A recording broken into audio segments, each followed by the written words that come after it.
আসসালামু আলাইকুম বন্ধুরা, তোমরা সবাই কেমন আছো? আশা করি ভালো আছো। আমিও ভালো আছি। আজকে আমার বাড়ির বড় মেয়ের আইবুড়ো ভাত আমার বাড়িতে খাওয়ানো হবে, সেই জন্যে কিছু ছোটোখাটো আয়োজন করেছি। তোমরা সবাই দেখতে থাকো।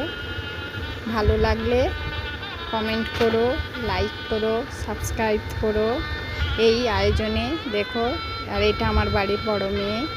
এই খাবারগুলো পরপর দেখতে থাকো আর কমেন্ট করে জানাও এটা ভাত, এটা কাবাব, এটা মাছের কারি, এটা মাছের মাথা, এটা আলু পটল, ডাল, চিকেন, এগ, এটা হচ্ছে ভোলা মাছের ফ্রাই, স্যালাড, এটা চাটনি, পাঁপড়, মিষ্টি, দই, কোল্ড ড্রিঙ্কস, এটাও বড় কোল্ড ড্রিঙ্কস, এটা হচ্ছে ফল, এটা ম্যাঙ্গো, এটা হচ্ছে সব কিছু প্রসাধনী জিনিস।